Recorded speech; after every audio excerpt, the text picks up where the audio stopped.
This week on the ScreenBlast Podcast, we'll be talking about Pixar's latest movie, Elemental. What is our perspective on it? Do we have split opinion? Of course, this week and every week, I'm joined with... K9 Biscuits! Woo! And of course, this is the ScreenBlast Podcast. We appreciate all of you that are listening. As always, make sure to subscribe, like, follow, whatever you guys are listening on, whatever podcast service you are viewing this in. If you're on YouTube, even better. Just make sure to keep that relevance, that sort of engagement going. Anyway, we're going to... If you're at school, turn us down, we swear. No, turn it up, please. We need more exposure. Yeah, you're right. Either way, Elemental. Let's start by talking overall just about sort of our perspective going in. What was your sort of opinion going into this movie before seeing it? Because we both have sort of an agreed perspective before going into this movie. Yeah, we said it on podcasts we never uploaded. When we first saw this movie, it looked like really like a generic Zootopia ripoff. Yes. Like a generic racist allegory. The world doesn't really look too inspired. It doesn't really look that interesting. And what about you? Well, when we talked about this, there were a couple things. There was we know where this is going, sort of the romance story. You know where this is going with the sort of racial allegory. You know where this is going with the setting. A lot of this seemed very generic. It seemed very safe. And that was the big thing was, wow, Pixar, you're making a very safe movie. This is very surprising because, as we talked about before, the whole thing with Pixar is you layer it. You might have a generic story, but you layer it with more content in the long run so that then you're left with a more engaging experience. And it didn't look like Elemental was going to do that. But, let's say leaving the theater. Let's say, leaving the theater, or just your summary perspective before we get into spoilers, before we get into the deeper discussion. What is your overall thought on Elemental as a whole, Mark? I just want to say before, we were just ragging on the movie. Oh, yeah, the whole time. Yeah, no. I think we said on the last podcast, I think all these episodes going to get uploaded at once or something. But most likely it's going to be like a sort of cascading. We said on one of our podcasts before that, we were planning on just seeing this movie in an empty theater and just to rag on it the whole time. Yes. Just riff track it. And then he was like, this is not even worth going to the theater. Just wait for it to go on Disney Plus because 100%. this is going to usually failed movies drop on Disney Plus the next month. Yes. And it's probably if the Wings thing's going, we probably have to wait less than a month. But you said you had to go see it with your sister. Yeah, my sister. This was and by the way, once we get done this post thought, I will give the general synopsis of the movie as well, so all the audience kind of gets an idea of what we're watching here. But my sister, this was always on her radar. We went to see Spider-Verse, and this was a movie that was on a poster that was coming soon, and she had seen the trailer for it already. So she's like, I'm excited to see it, and I was not. Again, we said everything that we thought about it, but she was very, interested in what this was going to be, and she took you to see the Emoji Movie. Yes, but I will say, just in my summary thoughts, I do think that this is a very good movie at the end of the day, for me. And I think that it does a really good job, with its characters. Its characters feel fleshed out. Its situation feels logical. You don't really think about the whole setting thing that a lot of people brought up before because it makes sense for the allegory it's trying to tell. And for me, it was enjoyable. It was a definite enjoyable experience. And you left the theater in a very, very interesting sort of mindset. It wasn't something where you were just dour about it. You were, disturbed by it. You were disappointed by it. You just left the theater like, that was nice. And that's why I do recommend that people go see this movie. All right, so yeah, I think it's just a wholesome movie, but it's fine. I was enjoying it. I was I liked the characters. I was starting to get I was mostly invested with the characters. So are we gonna talk about how they advertised this movie wrong? So I was going to bring up, we were going to do the budget thing toward the end, because we've talked about the budget thing, but we can talk about the fact that, yeah, they advertised this movie, like, just wrong to me as well. I agree. This was not handled accurate in the slightest. What they were presenting, from especially that first teaser, just threw everything off. You know, that whole first teaser throws everything off. You don't know what it is. You're kind of in wonderment. It looks like Zootopia, that sort of thing. Just bad marketing. Yeah, because, like, the trailers I've noticed, I guess they much start off, like, they present the world. Yes. And it's like, the world is not the interesting part of the movie. I mean, it's the part you should pay at least attention to. Yes. It's like, this movie is all about characters, and it's very focused on the characters. And, like, this movie, a lot of this movie's logic doesn't really gel well or make sense, but you're not supposed to pay attention to that. But the trailer is, this is the world of elements. This is our world we made up. Look at our beautiful world of elements. Look how creative this world is. And it's like, because Zootopia is doing the same thing, but Zootopia is also focused on the characters and the world. Yes. It's the entire movie's all about the world building and about the world around it. Absolutely. And this movie is not about the world around it. This movie is about the characters and how they're living in this world.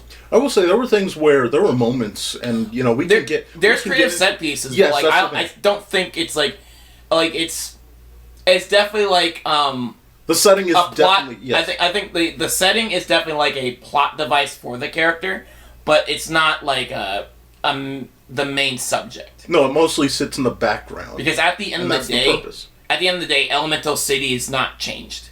It's not going through an arc. Like Zootopia, Zootopia is like, the characters are changing the state of Zootopia. Right. As you go throughout the movie. And like by the end, like society in Zootopia in general is very different. Right. From where it started off. Yeah, this is very intimately related to the Lumen family and the situation that they're dealing with, and less about the entire city as a whole, right? It's like, it's very concentrated on them. You know, you have Wade as well. You have his family dynamic, but that's really what you're getting. And maybe a couple other characters here and there, but at the end of the day, that's the core of this movie, and not a lot changes outside of it. And I think that's what makes this movie, I think, a little more realistic for the allegory it's trying to present. You know, because things don't change as swiftly as something like Zootopia is trying to, you know, portray, and that's not a bad thing. Again, Zootopia is a great movie, but as it's been sort of detailed, this movie is based on Swann's own history of his family moving to America. So this is sort of still based in, as much as it's not grounded in reality, it very much is through a lot of what it's relating to. So I think it does a good job in that instance, you know.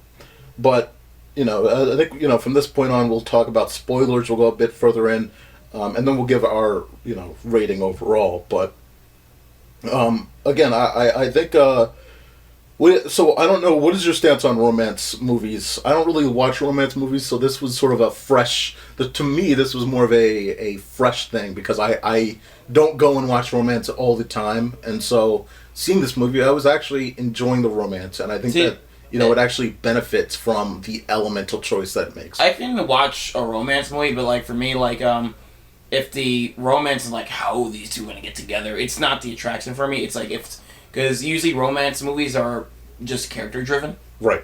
I usually don't care if the main character is going to get laid or not. I just want to just see the arc of the characters and see how I just want like the movie to focus on good characters and enjoy the journey of of good characters. Yes. So I mean, I don't really seek out romance movies, but like if it's a good one and it's recommended, I'll watch it.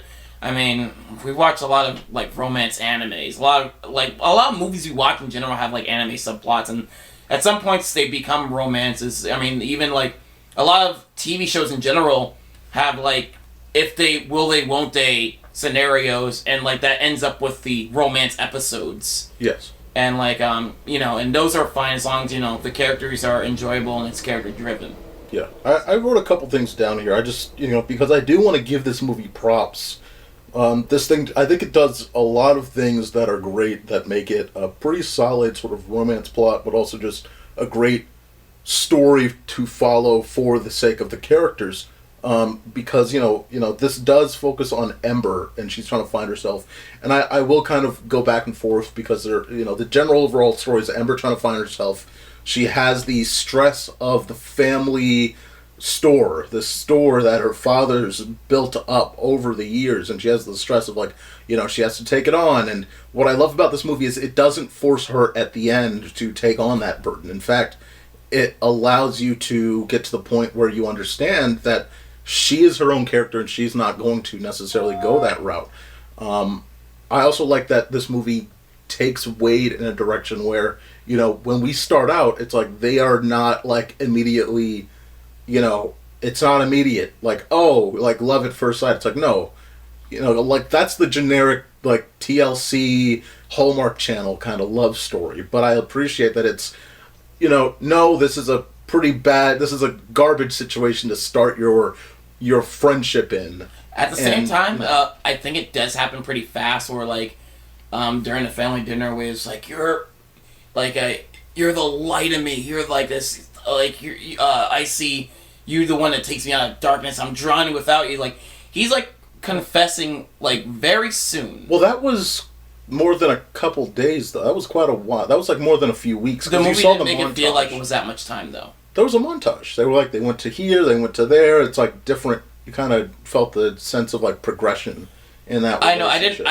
For that montage, I didn't feel like they had enough. I guess bonding moments where you feel I guess it doesn't show Wade's progression that much to kind of falling in love with her that much. I get that they're starting to bond more and more, but I didn't think it at that point it escalated to a full confession. Well, I mean, what we know about Wade's character is he's very expressive emotionally, and I think he was trying to find, again, I'm just presenting for the character, but it was when he's sitting at that family dinner, it's I think right now is the time to say it, and I don't know what, it's he's with his family, so he's more comfortable than saying it awkwardly, because he's clearly an anxious guy that doesn't want to say it in an awkward point in time, because every time he does say something, it's he says the thing on the beach, and it's she's really stressed out, and that's not the necessarily right time in the moment when she's focused on her dad's store and things like that, trying to block the wall, the flood wall and all that, but he says it anyway, so he's clearly this. It doesn't time right, usually, but it still gets the point across when he does. That's his character, I think, he's not the perfect character. Yeah, I get that's his character. I just feel the switch happens really soon. The moment was fitting for his character. I just felt it could probably using extra, I guess, scenes with him, escalating. More progressive scenes. I guess. I mean, this was after he went to the rest at the store, right? This was after he went to the store, because they went to see his family after that point. And by the time he went to the store, because after the point that she's with his family, then she goes back and there's the celebration where she gets the store name. That happens after after she meets with his family. So there's progression there. There is progression in that relationship. I don't want to, give the impression. There is. Right. I just feel it didn't escalate to that extent. Also, I feel it probably should have been waited till that moment. What moment? The when she's he's getting the store name. Well, yeah. He did, right? Because he also said hey, be in a. So there's moments. Again, I think this is a. Okay. What I'm saying is it doesn't feel because he's saying you're the light I see where I feel I'm drowning. Yeah. It's I'm not seeing where Wade struggles in this world, or where Wade. He doesn't. Feels he needs her. He just senses that feeling. That's the movie. The movie also brings that up. He's not in the same situation that Ember is in. He's not that, water people are much more well off in this element city, right? Everything is built around water first.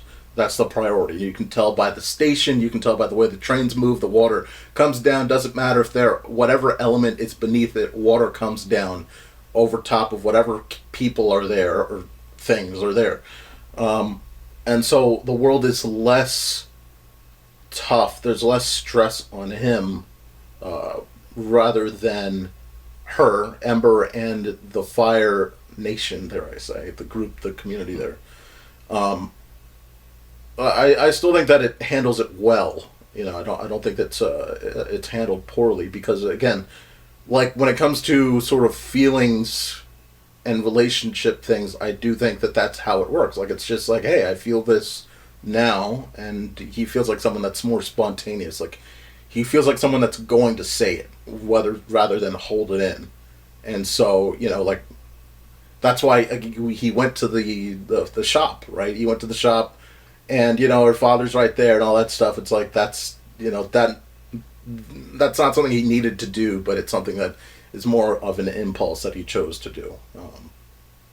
And I guess I feel like I can't give any examples right now, but I feel like I've seen movies that handle that sort of thing better.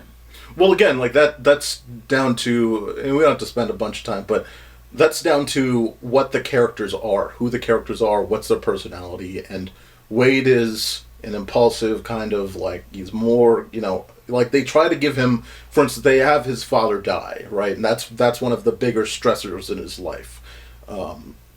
Overall, there's not much else. He has a good job where he's able to get tickets to go to a sports game. He has a family that cares a lot about him and allows him to do what he wants. Really, overall, so his stress is not as at a level where it's equal to her, and I think that's the counteraction.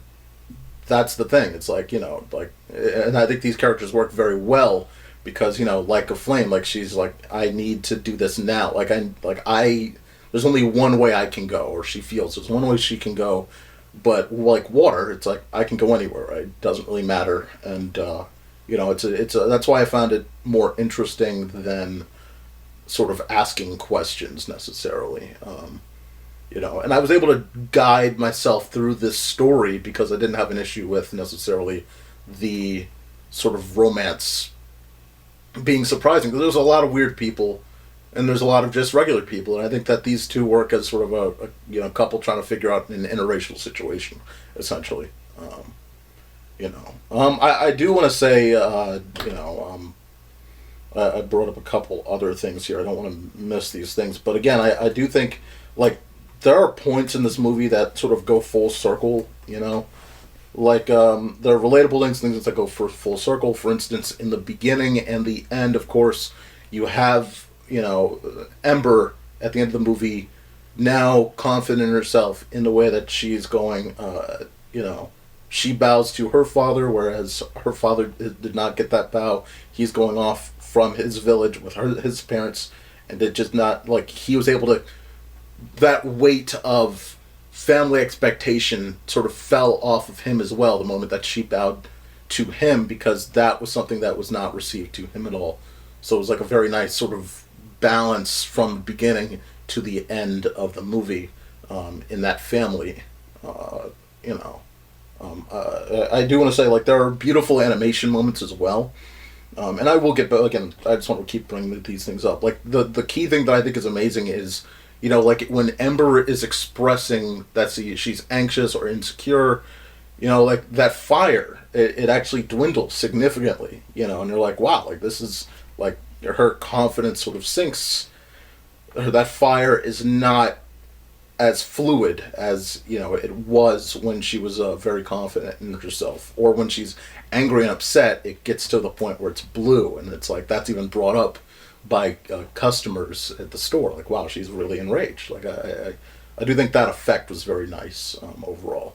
Yeah, but this is this movie. It's like I thought it was just all right. It's like not one of my. It's not one of the most memorable Pixar movies to me. I mean, it's on the bottom of the list of good Pixar movies. It's on the bottom of that list. Not the very bottom, but, like, it's it's on the bottom few of the good Pixar movies. Sure. But like it's I enjoyed what I saw. I just thought it was fine. I was invested in the characters. I didn't enjoy it. There are some questions in this world where some things don't make sense, but like again, the movie's characters are good enough to distract you from that. Yes, and again, I think that's secondary overall to the overall point of the movie. The setting, I think. Again, I think that's meant to be background overall for the characters. Again, one of the key things I want to go back to is the relationship, and it is the fact that I do think that like the whole thing about this movie and the lead up and everything was the fact that it's like, dude, that will they, won't they, how will that work? And I think that overall it actually helps the movie that they are two different elements, because you're able to, again, this is the difference between like where you say it's like it was rushed. It felt like to me that we got more than usual, like the more than most romance movies. You get this sense of, instead of physical contact, you actually feel that the relationship is getting stronger, that the bond is becoming more real compared to if it was just two human characters. You get that physical contact usually pretty quickly in a standard romance movie. But because they're stuck in this place where you can't do that, or they're worried about doing that, and they're anxious about doing that, and you're working very hard to sort of work around that, when they actually do it, when they actually have that physical contact, it's actually very beautiful. It's like a beautiful moment. And that's what makes this movie all the more better at the end of the day. It's like, wow, like, okay, they tried it, and it made something that was very beautiful. And you feel happy for them that even happened. There's a lot of people brought up the Cloud character like that, like, and they say like, she's very similar to the sheep in Zootopia. And I'm like, that has nothing to. They are very different from one another. If like the sheep in Zootopia is a good character, if they want to rip off a character, fine. Well, yeah, I didn't see the sheep character in her. Right, that's what I'm saying. Like, and she's not even the same kind of role or position or authority. No, in fact, so, even if she was the same character, it wouldn't the dynamic wouldn't work the same at all. No, she is there. She momentarily presents a bit of conflict, but then once she understands the situation and it's explained through Wade, she helps all the time, like throughout the entire runtime for the remaining times that she's on screen. It's not like, I hate you and you're a butthole after the fact. She's like, you guys look good together. Okay, cool. And it's like, The only part I don't get is like with the main conflict, the main problem with around the city is like the dam is bursting. Yeah, there's a leak. There are leaks throughout the area. Shouldn't it be the city's problem? Because like they said that if it's a problem, they have to shut down the restaurant. But like, it's looking like it's going to cause disaster throughout the fire area in general. Well, yes, but so remember they were trying to find the source, and they thought originally that it was because of, when Wade comes in, falls through the water, the pipe burst. It's like, the reason that they think that it's the father's business is because she said, Ember says, yeah, my father built this all by hand. And they're like, oh, all of it? Oh, this is not up to code. This clearly is the reason why. And, if you ever built anything, not you, but, I think this is another relatable moment where it's like, like I had a lot of situations where it's like, the family house has a lot of things that were quickly pulled together and connected together and solved through just, some arm grease, some just tough working, and it may not be up to code, but it works and it keeps it all together. But then if the city ever sees it, they will shut it down automatically. So that was a really good relatable moment, but that was what they thought was the core point of the leak, and then it's later discovered after the fact that it was the what is it? Like you said, it was the dam. It was the dam that was leaking, that was causing flooding areas throughout the fire town, which is more of a forgotten area overall. They don't, as if you notice, it's more of a forgotten area that isn't considered in the grand scheme of the city as a whole. They're treated as secondary citizens. So, you know, it wasn't something that the city was necessarily going to invest in, which is why when she solves it with tempered glass, they're just like, all right, good, you did it, fine. You know. I guess that, like, at the end of the day, another thing that's like doesn't make this movie that memorable to me is like the overall setting. Like, there are some creative like mechanisms throughout Elemental City. Yes. But I mean, the Elemental City still is not like a place I want to spend too much time in. I want to spend time with the characters, but I don't really care about Elemental City. By the end of the day, it's still kind of forgettable because like the I guess it's like the overall set. Besides the creative stuff they do for the elements with Elemental City, it's like it kind of just feels like a basic, like a it's a standard city. Yeah, suburban area. No, urban. And not suburban. I mean, what? I guess city. Urban setting, yeah. Well, urban. There we go. Urban. Yes. Well, urban it is based in it's based on. Again, it's just. I think that's the thing. It's not a perfect city, and it's not. He wasn't going after like I'm gonna make the city this magical place. And I think that's why again when we go back to looking at the first teaser, the mistake is you literally emphasize Element City as if it's going to be this interesting journey. When in fact Element City is meant to be this place that has prejudice and is unfair to different types of peoples and is not a good, and it's a model for what we see often in many major cities throughout the world. It is not a good model, but when you advertise that Element City is supposed to be this place that we're going, a lot of people probably put expectation on that setting. So that's up to the teaser's fault. And, overall, that does affect what people perceive in the movie. I was immersed enough to, again, when she is going through and she's in a rush and she has the scooter and she's moving through, I enjoyed that. When she, when she's, on the train and on the outside of the train trying to get in the train, all that stuff, I enjoyed that. There were so many scenes where I'm all in. I thought those scenes were fine. And they were like compared to another like Pixar setting, like the world. I don't find I don't find this world much interesting.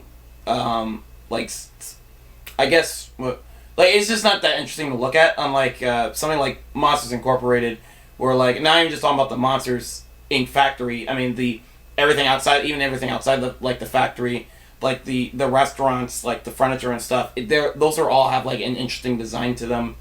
It's just like all the background stuff that doesn't have to do with like elemental mechanisms is just like it is just very generic to me. And I know the movie isn't about that, but like it just like setting is definitely what helps make a movie memorable. I definitely think it still did enough. You had the waterfalls come in whenever a train would pass by. You had these caverns that were obviously for water effect overall, for water to move through. You had, again, fire characters and all that, earth character. Again, I do get what you're saying. I do think that, again, the skyline had interesting shapes to it. Yeah, I didn't hate it. I just thought it just didn't. It didn't pop as much as another movie. Yeah, so I do understand. And I don't know if Monsters, Inc. holds up design-wise today.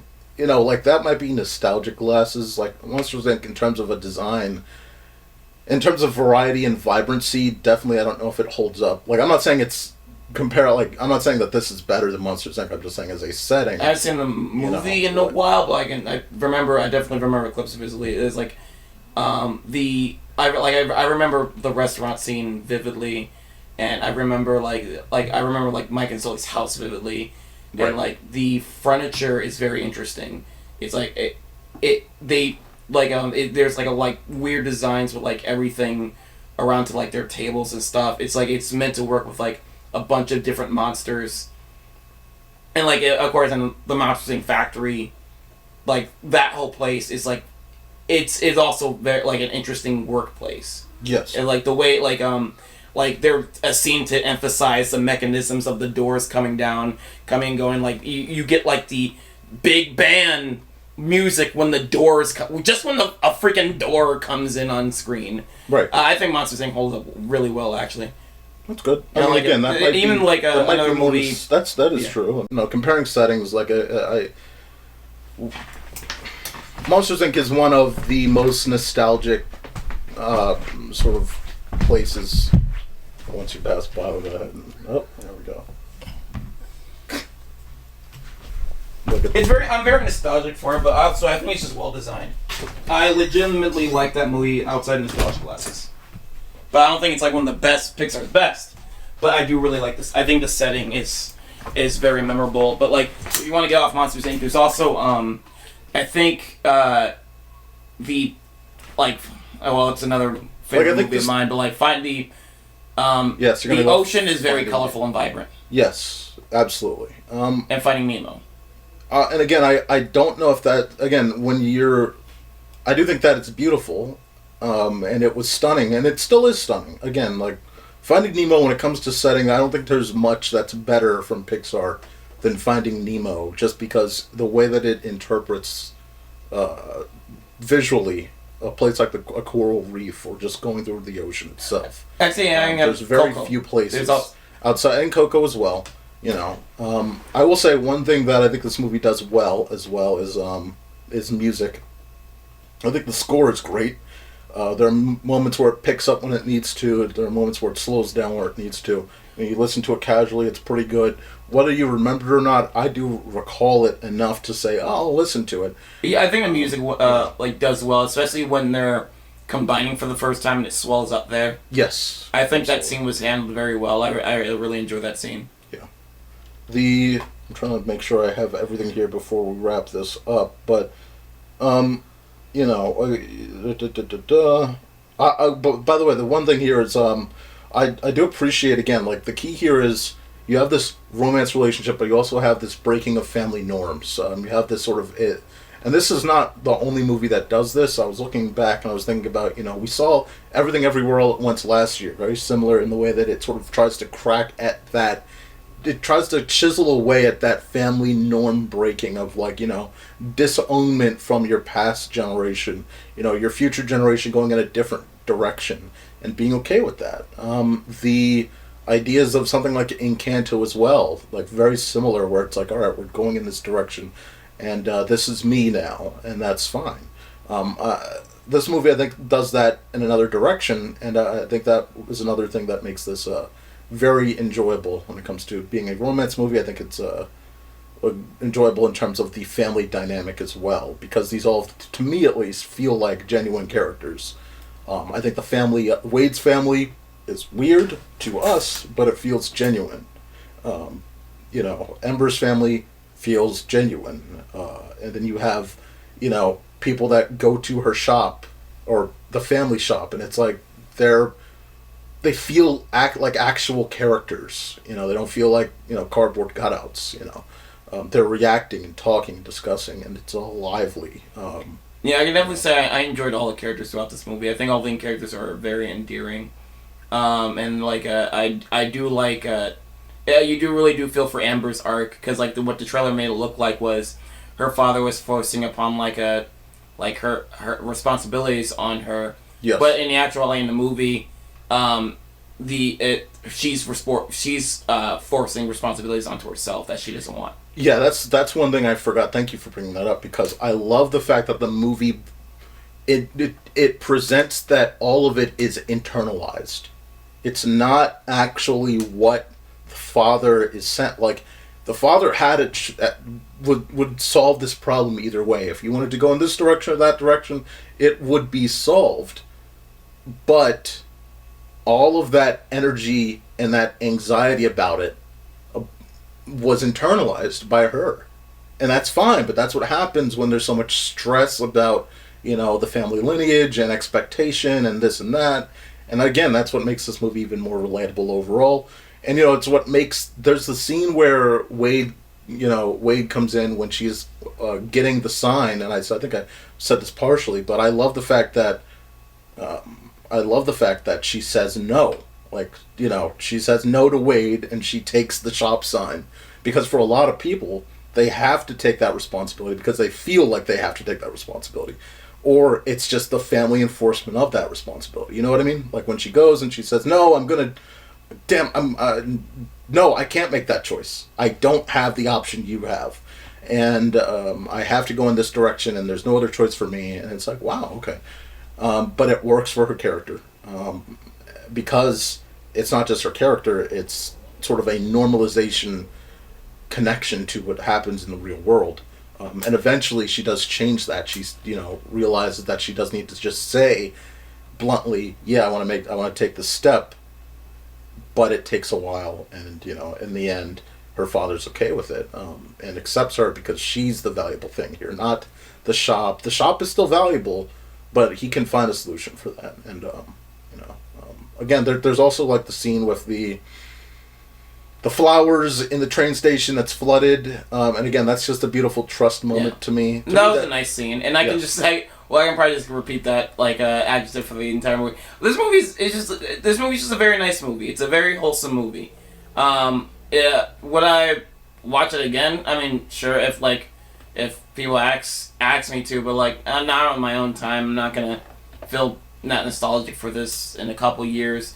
It's from the same director as Good Dinosaur, and it's it's like I'm feeling for this the way I'm feeling for Good Dinosaur. It was a fun theater ride, but I'm not gonna really seek it out again on my own time. But I enjoyed what I saw. I don't actually love it, but there's nothing about it I really dislike. It's just doing everything just fine,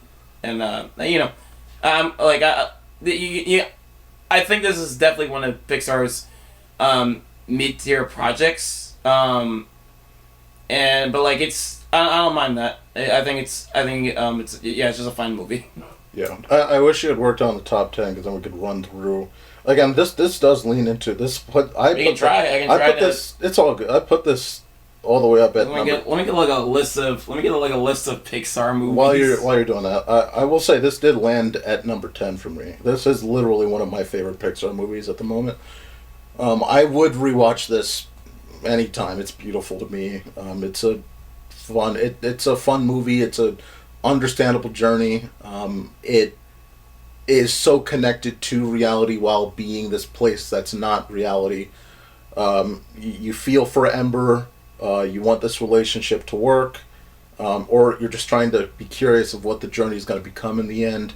And so, to me, this is a worthy journey. It's a worthy movie, and Mark, what would you rank this movie? Not in the Pixar ranking, but what would you grade this movie in a out of 10? What would you put this?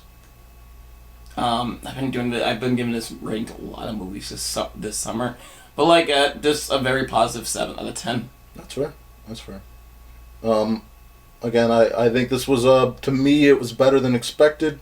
I think it had great music. Again, one of the things that's for me it was better than expected too. And yes. but keep in mind my expectations were very low. You did hype it up a little bit for me though. When you're done it's really good. You gotta go see it. You gotta see this fucking movie. It's fucking amazing. And I was like, okay, I guess Bryan really likes it. I guess it really turns around. I was like, oh no, it's just as fine as the just a little bit better than the trailers make it look. Just a little bit better. Fair. One of the things that we didn't mention just was the well-executed sound effects. Again, there's a lot of just sound and moments. And again, if we're going to do a quick review of Nimona later, there are sound effect moments that they do not hit on at all. That's when you talk about budget versus budget. This has great sound effect moments that they maximize for all of the character moments, for all of the little bumps and all the movements. Everything has a sound effect and it's well executed. The animation, I think, obviously top tier from Pixar. Good job with the fluidity of the fire, the water, the effects that you're maximizing. A+. I think it has an enjoyable story. And again, I think the romance is lovable, and I think that there are well-defined characters. I do think that it is worth, just because of the effect, I think it's worth watching at a value theater or waiting for Disney Plus, obviously. But I would give this an 8 out of 10. I do think that Pixar, I think this is a pretty good Pixar movie. In a lineup where we've seen Turning Red lately, we saw Lightyear, I think this is the best movie since Soul. And I think this is a pretty good, for a romance movie from Pixar. I think it knocked it out of the park for me. And again, I think the other thing is, after watching Nimona today, it just really changed my perspective on the fact that, like, yeah, Pixar, even at this level, is still really good. Like, this is, like, because I think between the two, this is a significantly better movie, like, by a mile. I don't think it's night and day. I think it's night and day between those two. So, yeah. Do you have a general idea of your top 10? We'll start with number 10, by the way, and we'll count down. So if you have a number 10, Mark, we'll start with you. I can't give you a top 10, but I can easily give you a top 5. Okay, 10. That was the whole point. Thank you so much. I mean, unless you want to postpone this, but, like, I can do a top 5 on the spot, but I can't do a top 10. It's all good. Let's do a top 5. Because also, like, I also spread these out amongst franchises, because there's going to be a lot of...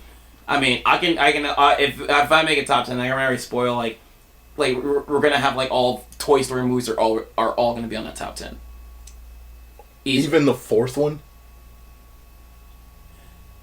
Yeah, Wow. Yeah, because I think we already talked about this before, but, like, I actually like the fourth one a little bit better than 3 now. I've watched 4. I watched 4 recently as a month and a half ago. Did you watch 3 recently too, or did you just watch 4? Yeah, as recently as a month and a half ago. You watched 3 as well, a month? No. I watched 3 around the time Lightyear came out. Okay, so not too far back. That's last year. Yeah. Yeah. So I watched both recently. Yeah. And that still sits in your spot. Okay, so what's number 5? We'll run through. What's your 5? By the way, sorry folks, and, like, I'm trying to multitask, so sometimes I have the camera on, like, whoever's not talking. I'm trying to fix that. I'm just letting the audience know. Just do the 2 split. Just do the 2. I know. I'm letting the audience know I'm self-aware. There we go. Yeah, let's do the 2 split. 1 sec. Let me. I don't want to be on this angle. So wait, switch it to yourself real quick. Let me do some magic. Switch it to yourself. All right, give me a few seconds here. You're taking too long. Switching back. Okay, and then just go ahead back to you. Split up a split. There we go. Cool. What's your number 5? No. Do the. I know. I was gonna go back. I was trying to fade in and out. You know. I appreciate. Doing a thing. There you go. I'm fucking up your effect. Go ahead. Fuck you. Get out. All right, so I'm gonna make it spacey. So Okay. All right. It's my number 5. Like, for that spot, it's between Ratatouille or WALL-E. That's funny. And I'm gonna choose Ratatouille. Spoke to me more. You know what's funny? I have Ratatouille at number 5 as well. That's all. Okay, let's talk about Ratatouille for a second. Dude, there's again, like, outside of the fact that this was probably one of the most rewatched movies because of school. You know, like, you could watch. There was a. My school did not show Ratatouille. Like, I've seen that movie probably a dozen times at school. I've seen that movie myself probably 4 or 5 times. I think my school showed, like, the Toy Story 1 and 2, and Finding Nemo were, in terms of Pixar movies they kept showing. Yeah, definitely Toy Story 2 as well was a big one. Toy Story 2 a lot as a kid. But just so... I had a bootleg VHS of Toy Story 2. Oh my god. But yeah, so vibrant and expressive, and, you know, you connect with Remy so well. Again, I don't... that's why it's one of Pixar's best movies. That's why it's one of the movies that you can throw it to anyone, anywhere. And that's the thing with this top 10 to me. It's like, you can throw those movies anywhere, and it's like, people are gonna, you know, just love it. It well embodies, like, especially the ending, embodies how critics, like, feel about nostalgia. Yeah. Yes, indeed. And, like, that, the ending is, where the critic, like, eats Ratatouille for the first time. Like, it's used for so many memes. That's true. I will say, like, that what you said before, it's a good point, because the only reason this gets a 10 out of 10 is because it reminded him of his childhood. If it didn't remind him of his childhood, wouldn't have fucking won anything. You wouldn't have given a fuck about it at all. But because it reminded him of when he was a fucking child eating Chef Boyardee or whatever the fuck he was eating, you know, like, that's why it's like Ratatouille. Look at that, beautiful, you know, like, it was great. So and I just love the setting of Paris. Yeah. That, like, Paris looks great. And I like that, like, I love the characters, and like, it's a create the plot device, or whatever you call it, the mechanism of, like, Ratatouille just sort of, like, controlling I forgot the Was it Guido? I don't remember. Guido, his like fucking name. the main chef's name as a fucking. It's funny how we remember the rat's name. We don't give a fuck about that human. Because you've seen all the merchandise and everything. I want a freaking Remy plushie. If I can get one. I was at Disney World recently. I saw somebody had like a little tiny one on their freaking shoulder, and I was hey man, Everything Everywhere All at Once did a really good job with that. Oh yeah, that was funny. Yes. But like he's controlling like the like his the other chef as a mech. Yes. And I thought that's really funny. That's such an inventive choice. Just the whole journey with this character is so interesting. There's so many moments of like suspense, and you're on edge, and you're hoping everything's fine because he is a rat in the middle of this fucking area, and at first he's not welcomed in, of course, and it's like fucking threatening to his life.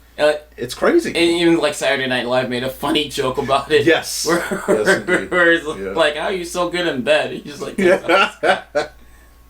man, this is again like they tell you to open so many jokes. I mean, we were talking about Everything Everywhere All at Once, but also like Robot Chicken had like a funny mech battle joke where like under the carrot's hat it was a cat controlling. Yes. Yeah. That was funny. Yeah. But this movie's fun. It's a fun and creative movie. It's so rewatchable. I love looking at it. Right. And I love the character of Remy. Yes. It makes me want to play toy. It makes me want to play Kingdom Hearts because he's a chef. He makes your food in that game. Kingdom Hearts 3. Ah, really? Interesting. Yeah, you didn't know he's in Kingdom Hearts 3? Yeah. Well, I don't give a fuck about Kingdom Hearts. I barely finished those games, but I know of them and what they have in there. Yeah. I just remember that back in the day. I just love how Kingdom Hearts 3 literally shut the door on all momentum that the fandom had for Kingdom Hearts. Did it? Do you see a lot of people wearing Kingdom Hearts shit anymore? Remember how much shit people wore back in the day? I imagine it coming back if Kingdom Hearts 4 gets announced. I'm sure, but dude, the hype between Kingdom Hearts 2 and 3 was so huge that for that whole timeline, people were just merch was everywhere. People were hyped about it. Everything. It's quiet down, man. It's not as big as I thought it used to be. But number 4, Mark. What do you got? Let's see if we split on this one. Are you just picking at random, motherfucker? Huh? Are you just picking at random, motherfucker? I'm trying to remember what I just put in that. Oh wait, so it was... Don't you have a fucking thing on your screen? I didn't type it out. What the fuck? But oh my god. But I do have it in my head. Fuck you. I'm going first. Yeah, you go first. I don't know why you went to me this year. Because I was like, maybe he was typing and he fucking wrote something just to save, but no. I was picking up the meme videos. Why? Anyway, number 4. You won't be here. Hey, I have to work. I have to sell this shit up. We won't be here that long anyway. But number 4, I have Soul. I think that movie spoke to me. In such a massive way. I think that it does what Ratatouille does for food, but it does for just the idea of the actual soul and the journey that you go on, the artistry of the different character designs, and the sort of area before you're born and the journey you go with this character and the choices that they make in terms of where they go in this journey. That was the movie that I really think deserved, out of anything that was not sort of in theaters during COVID, Soul definitely was that. I felt we were robbed of a fucking theater showing. And that's why I think it's number 4 for me. I think it is one of Pixar's best movies. It really gives you, at the end of the day, it gives you a better outlook on life. You leave that movie and you think, fuck, maybe I'm doing something wrong here. Maybe I should view this a little better, ask different questions, view the world in a different realm, and value myself more. And I think movies like that are rare, and Soul does it so well. Also, the way that it moves with its music is perfect. So it's just an all-around great movie with a great character and great secondary characters and great art. And the animation, of course, is back then. I mean, as we all know now, as the saying goes, Pixar is top of the heap at quality. So, Yeah, Soul's a fantastic movie. I enjoyed every bit of it. I think I also think it's one of Pixar's best. But the next, it's not in my top 5. But the movies I have, my top 5 are kind of movies just for me. Yeah. And I have my reason for being there. That's fair. My number 4 above Ratatouille is Monsters Incorporated. It's a fun buddy movie, and again, I think the Monsters Incorporated setting is like my favorite setting in just cinema history. I think it's like the set design of like of Monsters Inc. in general is very creative. You get to see every bit of it. It's also like you get the best parts of it for every act. Because in the first act you see like the monster floor. The second act you get like everything around the hallways to the bathroom to locker rooms. You spend more time in the locker rooms in the second act. Right. And the third act is a big climax where you see where all the doors come from. And like and going through those doors, going between worlds, it was doing multiverse travel before all these multiverse 20 years movies. ago, 20 years before.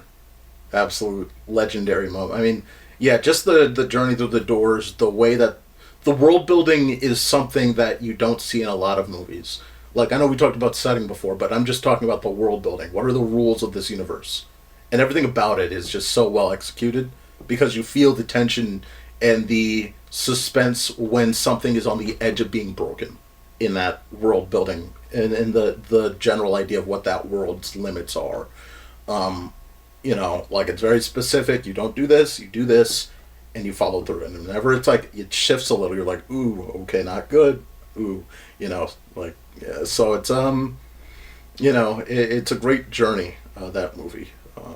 Yeah, absolutely. Do you have a number 3 already ready, or do you need me? Yeah, I have a number 3 already ready. All right, what's your number 3? That is the first Toy Story. Ooh.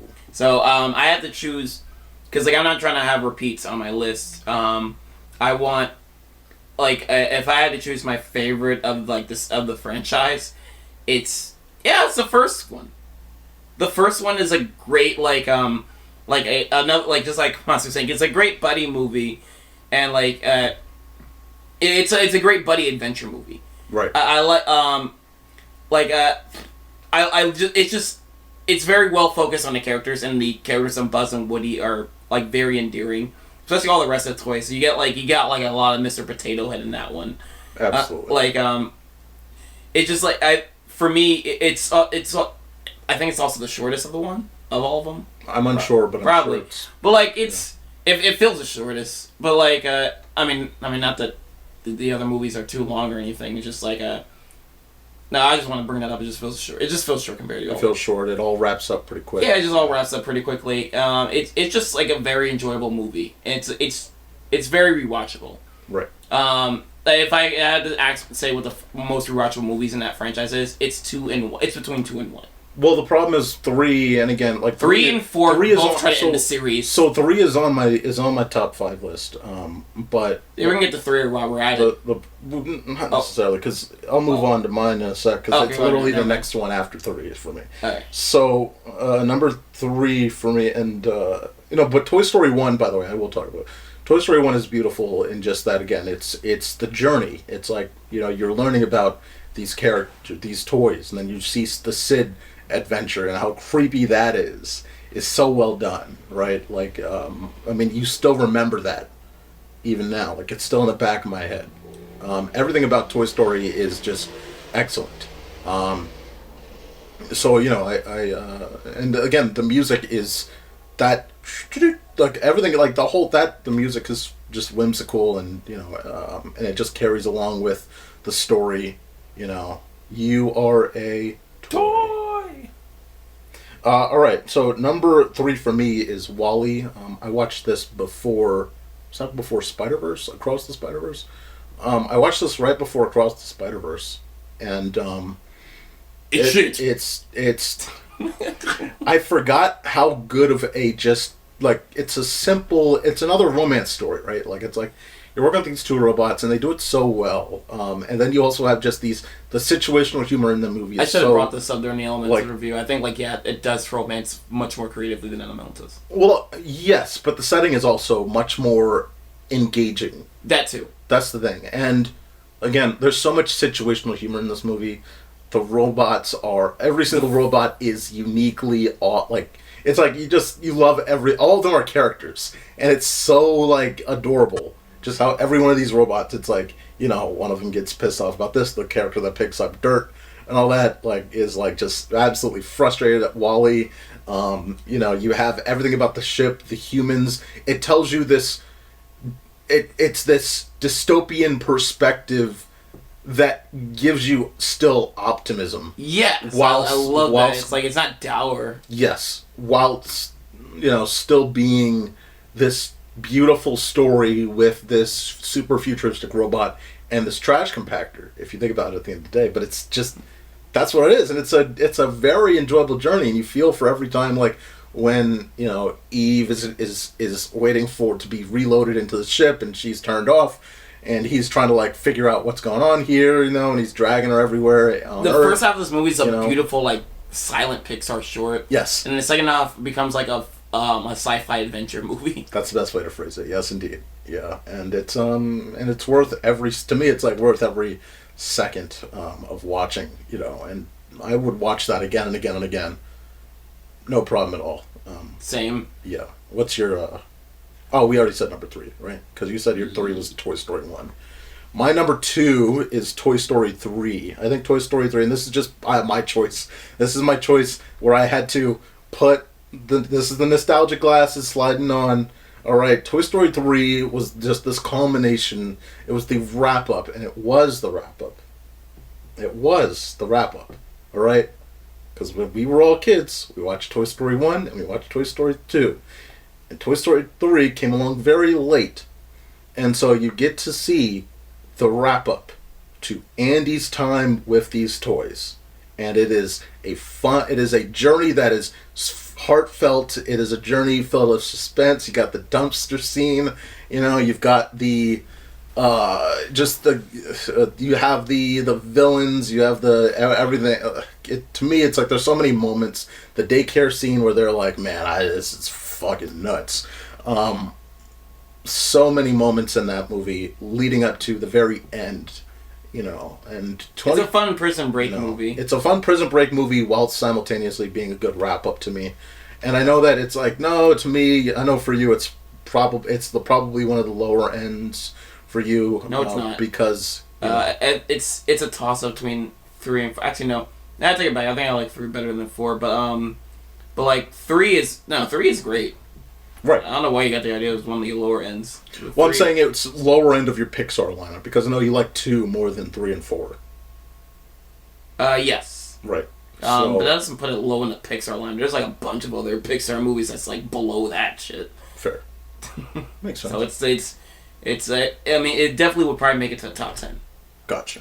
Yeah, it's just yeah, you got the bear. Oh my god, the bear was again everything. But to me, this movie, it was like, man, like, you were seeing the end and they get dragged and they have the trash bag and all that. It's like, oh my god, like that's quite a.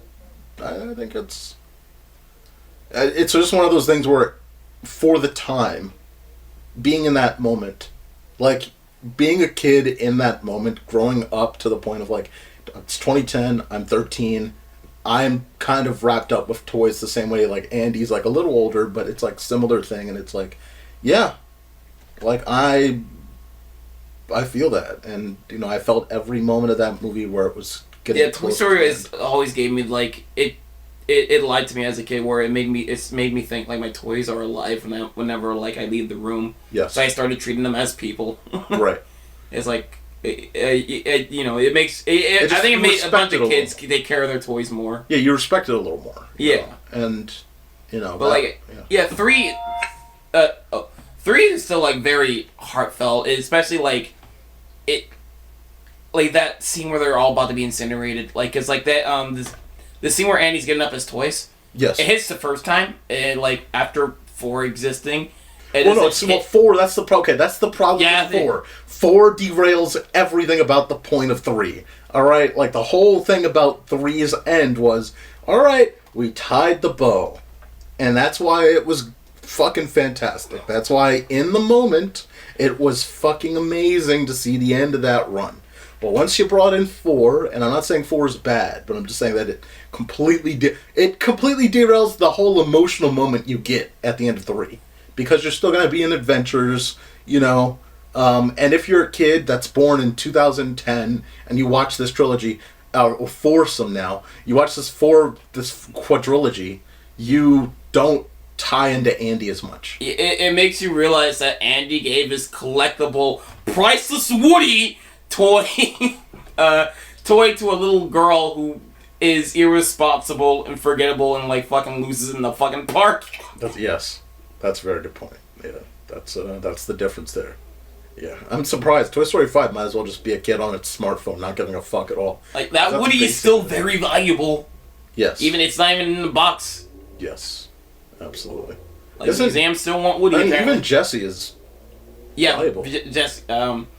Jesse and Bullseye is valuable too, but yeah, but Woody is the top of the heap. Yeah, but like those three, like together, you'd probably make a pretty good penny. Yeah, and Bob was going to. Yeah, that whole thing. All right, what's your number 2? Number 2 is probably your number 1. Don't you dare put Finding Nemo above Incredibles. Oh yeah, I'm about to do it. I hate your soul. I hate your soul. You know. Watch me do it. You know the truth. Watch me do it. You know the truth. You know the truth, but yeah, the truth is fucking Finding Nemo is like kind of better than Incredibles. Go fuck yourself. But The Incredibles is a fucking fantastic superhero movie. It's like, yeah, probably better than most of superhero movies we got right now. It's a fantastic family movie. All the set design is really great. It takes place on what, the freaking 70s? 60s? The first 10 minutes feel like the 50s, 60s. Then the next half take place in what feels like the 70s, 80s, 70s probably closer because of the car design and the way everything's going. So if it's not 50s to the 60s, it's probably 50s in that first 10 minutes, then 60s in the last half, because it's like the monorail's exciting and you have I'm trying to think of like the car design and the flights and the trains and everything about it kind of feels like it's in that time zone, 60s, not too late 70s, it's hard to get a real time point because it's like it's fictional American way kind of thing. Like, I love the movie because like the when you get to the second act is very much a very cool spy thriller. Yes. It's a spy thriller, and then the final act becomes a bombastic superhero movie. Yes, that's a good way to put it. That's yeah, man. That's why whether it's 1 or 2, it is like if you could take me back in time, after I've watched all of Phase 4, and I know what Phase 4 is going to be, outside of Spider-Man No Way Home, I would run out of theater and watch Incredibles well then again, COVID happened. I would watch Incredibles every single release day that an MCU movie came out outside of No Way Home in Phase 4. Because it's worth watching literally 5 times in 2 years. It's so good. There's so much you can pick up on. The Gazer Beam moment. Yeah, no superhero movies can be Incredibles. Not even The Incredibles can be The Incredibles. Not even Brad Bird knows how to write a sequel to The Incredibles. Yeah. Yes. Yeah, which is why Incredibles 2, if it was in the top whatever of Pixar, it would be in the top. There's 27 movies, by the way. There are already 31 MCU movies. So that's fucking nuts. But yeah, like it would probably be like 20 to 27 for me, The Incredibles 2. But Incredibles 1, again, these characters are so goddamn good. The whole thing with Syndrome, with Syndrome is fucking fantastic. The threat of this robot coming to the city is real. You feel once that family gets it all together, you are so excited, fuck man, like, it's not just, the moments aren't just rewatchable. Every part of that movie is rewatchable. Like, and it's so hard to do. The music is great, the sound effects are great, the action is great. You don't give a fuck that the animation looks like it is 20 years old, because it is. You just are into that movie. It does not matter.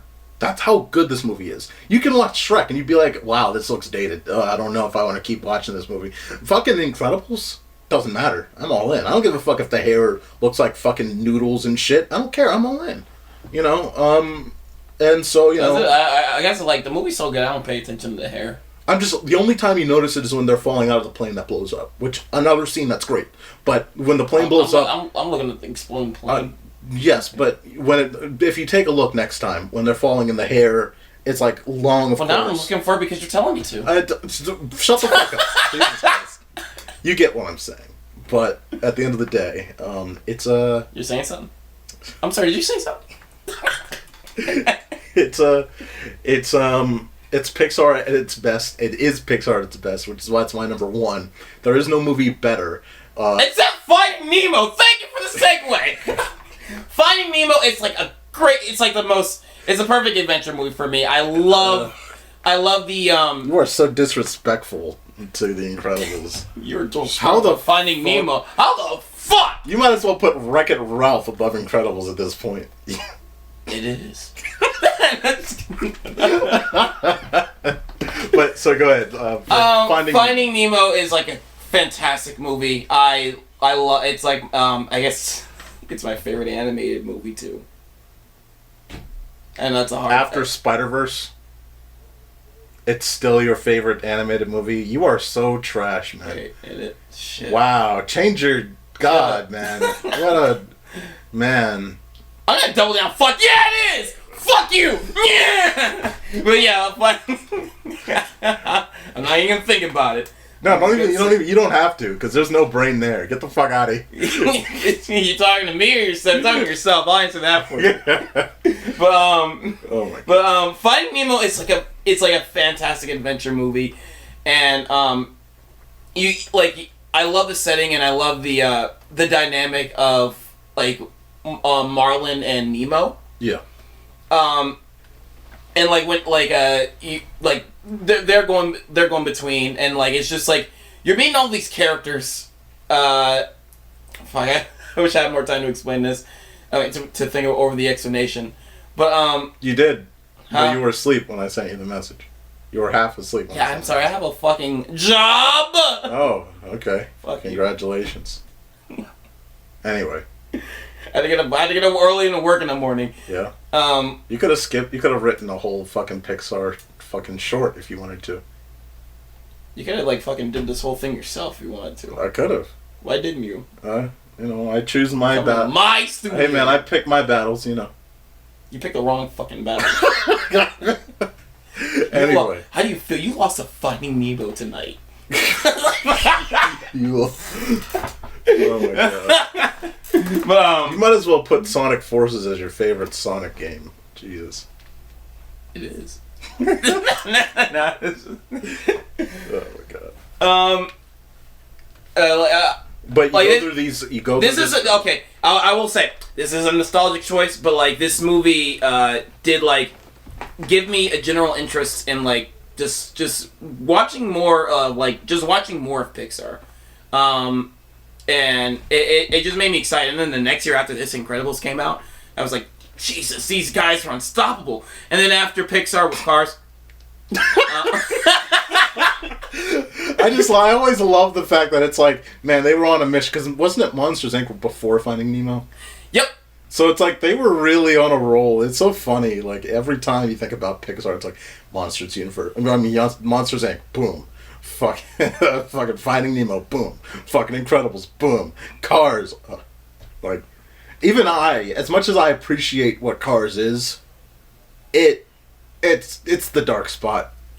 It was on the low end of like Pixar, especially at the time. Yeah, at the time, because like compared to all the 5 movies, the only other movie was Bug's Life that people. I had to go backwards because like I was becoming a Pixar fan around that time. Yeah, and it's like I was like, yeah, Bug's Life is good, and it's like a like looking back, it's like it's a good follow up to like after Toy Story. It's a good. It's definitely better. It's like the best CG movie at the one of the better CG movies at the time.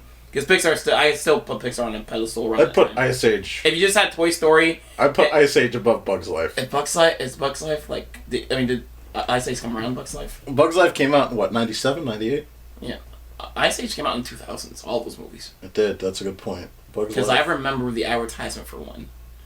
I remember seeing one... How fucking old are you if you remember the fucking ad for Bug's Life? No, I said for Ice Age 1. Oh, for Ice Age 1. Ice Age came around the fucking Phantom Menace. 2002, Jesus Christ. Yeah, that's pretty Ice late. Age came around the fucking Phantom Menace. That's a good point. No, Ice Age came out during Attack of the Clones. Attack of the Clones, there we go. Okay, yeah. But either way, Bug's Life at the time. I mean, it's better than Ants, alright? It was better than Ants. Yeah. Yeah.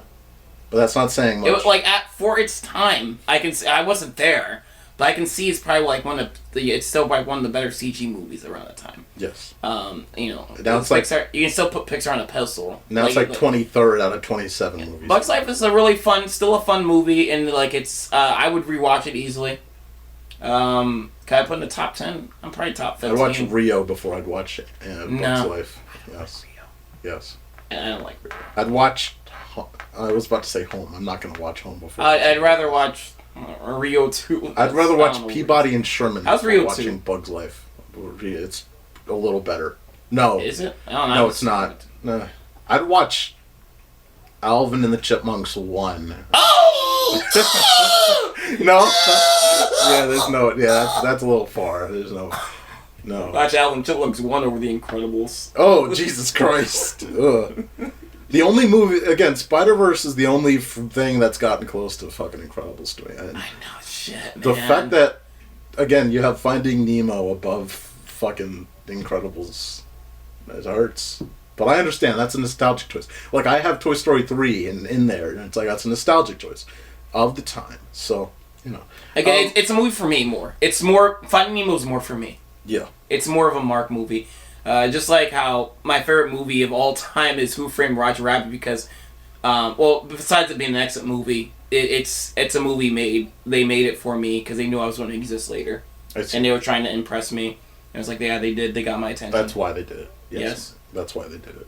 Yeah, but like it's Finding Nemo was a fantastic adventure movie. I love all the settings. I love like all the characters.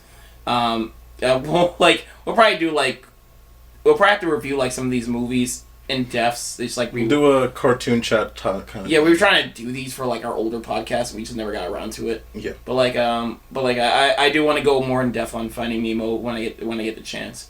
It's a movie that really spoke to me as a kid, and it's like it's the first movie I think I wrote, I guess technically fan fiction with, because like I was just like. I made like little stories of Nemo, the Adventures of Nemo, my stuffed animal dog Skip. I thought you were gonna say like from Marley. It's like, yeah, get your big lips. I know that's what you think of fanfiction. I knew what can of worms he was gonna. I was opening up when he said fanfiction, but no, the Adventures of Nemo and my stuffed animal dog Skip. I had like little books I made. Cool. They were cute. My dad lost them in storage. Damn, that ended like garbage. That's shit. Yeah. But the first movie I made a script for. What? Bolt, because that movie was so fucking bad. Bolt and the cat get really close to each other. No, but dude, like back in the day, like I'm not gonna spend a lot of time, but like Bolt, because the whole point with Bolt is like you had a better movie if you just kept the superhero dog, because everyone came to the movie for the superhero dog part, and the superhero dog part lasts for 5 minutes, and then it is a very awful road trip movie. It is a very awful generic Toy Story movie. Yes. It's an awful Toy Story movie. With 2 backup characters that are very, very unnecessary. It sucks. And again, so the whole script was just about like, so he actually gets powers and he does this and he's fighting against this character and all of it's real. Because that's the movie that we all wanted to see. You know what was annoying, by the way? Was Disney made the movie Underdog the same year. Underdog was a live-action dog that had powers. So they made a dog with powers the same year they released Bolt, and they don't give him powers. It is so fucking stupid. It makes no goddamn sense. Well, at least, now you're finally getting the Bolt movie you wanted. Where? Huh? Where? The fuck are you talking? Paw Patrol? Yeah, you get Paw Patrol. Fuck up. I knew you were gonna say that dumb shit. I was like, what is he talking? I was like, what fucking movie has dog super? Oh, yeah. There was also that shitty Crypto the Superdog movie last year. Which, dude, it's like we both. It was like, dude, that was bargain bin. That came That was a positive 5 out of 10. That was positive 5 out of 10.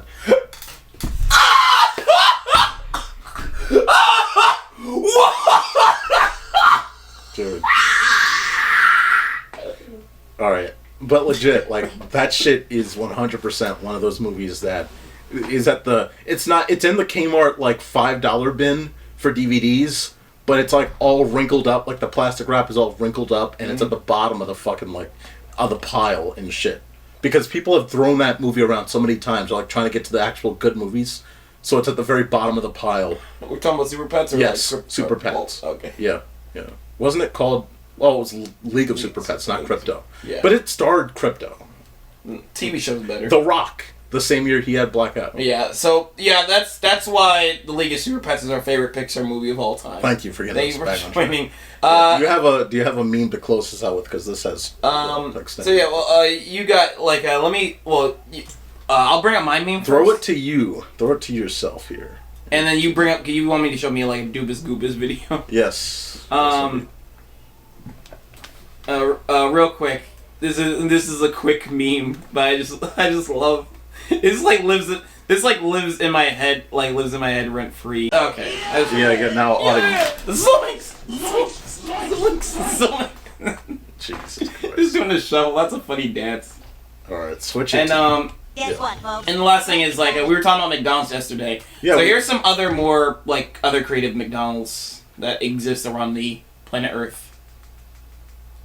Won't believe these McDonald's locations actually exist. The McDonald's in Poland looks like something from an animation. It's made completely out of yarn and is one of the most visited locations in the world. The state of Texas is home to two uniquely themed McDonald's, one of which being shaped like a Happy Meal and the other one being themed after NASA. If you're ever in Sedona, be sure to stop by the I like the McDonald's that color. has the turquoise M Yes. as their logo. In Oklahoma, the McDonald's is built right over the highway, so you get a view of the cars. very right under interesting. you. There's a McDonald's location in Chicago that's known as the Global Menu McDonald's. They serve every single international menu item right here in the state. The Okay, so if when we go to Chicago for Calvin Ghost Okay, we gotta eat at that one.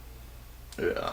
International menu. Unfortunately. The store is also located in Chicago and literally looks like a 5-star hotel. It has 27 feet floor-to-window ceilings and a giant tree in the center of the restaurant. This McDonald's located in Florida is completely solar-powered, and just a few miles away is the world's largest McDonald's in the There you world. go, the one you It's went over to. 19,000 square feet, and they're known to serve Fucking burger office pizza, building looking Belgian- shit. The other ones look so much bigger though.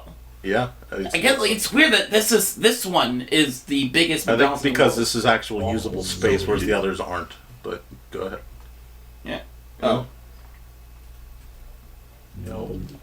Yeah, that's it. That's it. All right, throw it over back to the. Throw it over here. All right, here we go. All right. Everyone know. If you don't know, Doobus McGoobus, I might be getting his name wrong, is one of the best animators on YouTube. He is just comedy gold, and he has always been excellent. Yeah, he recently got So- to like 1 million subscribers. That was his goal for a long time. Yes, and I think so he put on his community a heartfelt story. absolutely. I didn't read it all. It was a long read, but It's like I did get that was like it came from a place from my heart. Yeah, either way. He's a gold. He's one of the best. And he never. It's like he puts effort into it, even though his animations are. It depends on what you value in animation, but his art style is distinct, and his animation is always just He good to watch. It's it's not that his animation is great. His drawings are just funny, that too. especially when they pronounce his O's like like a. All right. So this is the Confederacy was bad. All right. Very few things in history are black and white. A lot of it is gray. And that includes the Civil War. It was actually fighting for states' rights. States' rights to do what? Excuse me, sir? States' rights to do what? What did you want to use those rights for? You usually don't mention that part. I want to hear it. I wonder what you want to do with them. Well, the Confederacy didn't want to be oppressed by the North. Really? What were they preventing you from doing? What did they not want you to do?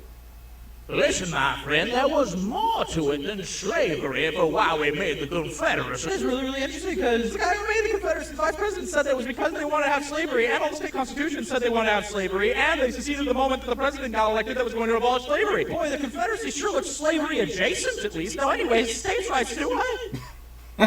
You're ignoring our other concerns. Yeah, but among the concerns was slavery, so I don't care because you deserve it because you're evil. And slavery is evil. That's you should know this. By the way, could you answer my question, you fucking traitor? States' rights to do what?